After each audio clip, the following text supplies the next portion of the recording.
BJP में जाने की अटकलों के बीच उपेंद्र कुशवाहा का दर्द छलक उठा है। एबीपी न्यूज संवाददाता प्रकाश कुमार से एक्सक्लूसिव बातचीत में उपेंद्र कुशवाहा ने कहा कि 2 साल से जेडीयू में हूं, लेकिन आज तक मुझे पता नहीं चला। मैं जिंदा हूं, लेकिन मेरा पोस्टमार्टम किया जा रहा है। कुशवाहा ने कहा कि वो बीजेपी में शामिल नहीं होंगे।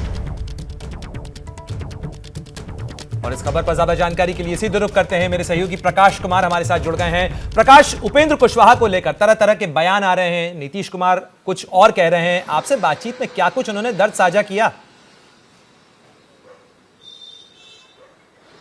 प्रणय, जो हमारे पास खबर आई उसके मुताबिक आज वो दिल्ली से पटना पहुंचे और पटना पहुंचने पर हमने उनसे बात की तो सबसे पहले दर्द उनका ये छलका कि वो जेडीयू में 2 साल से हैं, पवेलियन में बैठे रहे, उन्हें पिच पर नहीं उतारा गया, बल्ला लेकर के या तो बैटिंग करने नहीं दिया गया और ना ही बॉलिंग के काबिल उनको समझा गया। तो 2 साल से वो बैठे हुए थे, ये दर्द छलक रहा था। दूसरी बात कि एम्स में वो भर्ती हुए थे रूटीन चेकअप करने के लिए, लेकिन कोई भी उनसे बातचीत करने के लिए उनकी पार्टी का कोई भी नेता नहीं आया, बल्कि बीजेपी के कई नेता उन्हें देखने आए, कुशल क्षेम पूछने आए हुए थे। इस बात का भी दर्द था और उन्होंने कहा कि मैं जिंदा था, फिर भी मेरा पोस्टमार्टम किया जा रहा था। ये पहला ऐसा वाकया होगा कि कोई व्यक्ति जिंदा हो। पोस्टमार्टम से उनका कहने का अर्थ तात्पर्य यह था कि उनकी पार्टी के लोग किसी ने भी जानने की कोशिश नहीं की। अलबत्ता ये बताया गया, ये बातें सामने लाई गई कि किस तरह से वो बीजेपी के संपर्क में है, बीजेपी में जा सकते हैं। और खासतौर से मुख्यमंत्री नीतीश कुमार की उस बात से काफी आहत दिखे, जिसमें मुख्यमंत्री ने मीडिया से कहा था कि कह दीजिएगा कुशवाहा जी हमसे बात कर लेंगे। तो जाहिर है कि ये तीनों बातें जो है उन्हें नागवार गुजर रही है, लेकिन वो खुल करके अब तक सामने नहीं आ रहे हैं कि उनका अगला कदम क्या होगा। जो बातें आ रही है उसके मुताबिक वो चाहते हैं कि मुख्यमंत्री नीतीश कुमार से एक बार वो मुलाकात कर लें और मुलाकात करने के बाद ही उनसे फिर ये बात सामने आए कि आखिर अगला कदम वो क्या लेंगे। लेकिन उनके समर्थक काफी मायूस दिखे। उन लोगों का कहना था कि जेडीयू में जिस तरीके का उनके साथ व्यवहार किया जा रहा है वो सही नहीं है और ऐसे में अगला कदम जो भी उपेंद्र कुशवाहा उठाएंगे वो उनके साथ होंगे।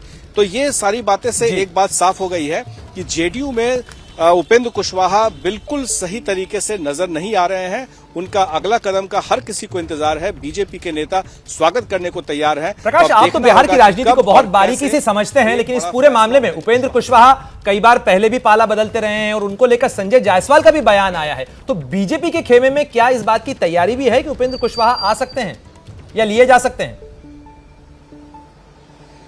बिल्कुल बिल्कुल प्रणय, जो हमारे सोर्सेस हैं वो ये बता रहे हैं कि उपेंद्र कुशवाहा के खिलाफ में कोई तल्ख बयान बीजेपी की तरफ से अब नहीं आ रहा है, बल्कि उनसे सहानुभूति भी जताई जा रही है। हालांकि उपेंद्र कुशवाहा ने कहा कि ऐसा कोई वो यहाँ पर परेशान नहीं है, लेकिन बातों ही बातों में ये बातें तो साफ हो गई कि इशारों में ही कि अगर बीजेपी की तरफ से कोई किसी तरह का उन्हें न्योता आता है तो वो उसे अस्वीकार भी नहीं कर सकते हैं। यही वजह है कि जेडीयू ने पहले से ही कहना शुरू कर दिया है कि वो बीजेपी में नहीं जाएंगे। पर राजनीति इतना आसान नहीं है, जरूर इसके पीछे कहीं न कहीं कोई न कोई बात है जो जेडीयू के खाने में भी है और बीजेपी के साथ भी है। कई लोग तो ये भी कह रहे हैं कि अगर आने वाले समय में उपेंद्र कुशवाहा अगर बीजेपी में जाते हैं तो कहीं ऐसा तो नहीं बीजेपी के साथ वो अपना रिश्ता प्रगाढ़ करते हैं, तो ऐसा तो नहीं कि जेडीयू भी बाद में बीजेपी के साथ गठबंधन में आ जाए। तो ये किसी भी संभावना से इनकार नहीं किया जा सकता है, क्योंकि बिहार में राजनीति अभी चरम पर है। प्रकाश, मैं आपको रोकना चाहूंगा, लेकिन जरा दर्शकों को सुनवा देते हैं कि आखिर एबीपी न्यूज के कैमरे पर उपेंद्र कुशवाहा ने क्या कुछ साझा किया और कहा। तो 2-3 बार बाहर गए, फिर आए अपने, बात कर लेंगे। क्या बात है, कुछ मन में है तो ये मैं नहीं कह रहा हूं, ये अंदाज है बिहार के मुख्यमंत्री नीतीश कुमार का। जब उनसे जेडीयू के संसदीय बोर्ड के अध्यक्ष उपेंद्र कुशवाहा के बारे में पूछा गया कि क्या वो बीजेपी जा रहे हैं, हम बात सीधे कर लेते हैं उपेंद्र कुशवाहा जी से। कुशवाहा जी, आप तो अभी एडमिट थे रूटीन चेकअप करने के लिए, आपसे मिलने वालों में तो जेडीयू का कोई चेहरा नजर नहीं आ रहा था। अलबत्ता कह रहे थे कि मिलेंगे तो पूछ लेंगे। सुना है कि तबीयत खराब है। देखिए, कोई विषय नहीं है। अलग बात है कि एडमिट हम थे दिल्ली में और वह भी 100% जिंदा, लेकिन पोस्टमार्टम आप सब लोग बिहार में कर रहे थे। पोस्टमार्टम तो मुर्दा का होता है, तो हमको लगता है कि चिकित्सा विज्ञान का सबसे नवीनतम तकनीक है कि कोई व्यक्ति जिंदा भर्ती हो कहीं कैपिटल टाउन में देश के और उसका पोस्टमार्टम हो रहा हो किसी राज्य में, तो ये तो पहली बार हमने देखा। लेकिन आप लोग कर रहे हैं इसको। जहां तक मुख्यमंत्री से बातचीत का मामला है या जो कुछ भी उन्होंने कहा है, तो उसमें जरूरत होगी तो मुख्यमंत्री से बात करने में उसमें क्या दिक्कत है, 1 मिनट में बात हो जाएगी। यह तो कोई विषय है ही नहीं। उन्होंने हालचाल जाना आपका? हालचाल जाना क्या, हो सकता है कि जब तक उनको जानकारी मिली हो तब तक हम हॉस्पिटल से बाहर आ गए हो, तो यह भी हो सकता है। इसलिए हालचाल कोई ऐसा, हम बीमार भी नहीं थे, हम एक तरह से चेकअप में थे नॉर्मल, तो उसके चलते थे।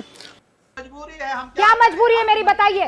मैं अभी आपको बताती हूँ कि मैंने ओए होए होए होए नमकीन के चटकारे लेते हुए टकटकी मार के डिबेट शो को पॉज रिपीट कर करके देख रहे हैं जोगिंदर जी। इनकी तरह आप भी देखें अपने फेवरेट डिबेट्स को रिपीट कर और डाउनलोड कीजिए एबीपी लाइव ऐप अपने स्मार्ट टीवी पर।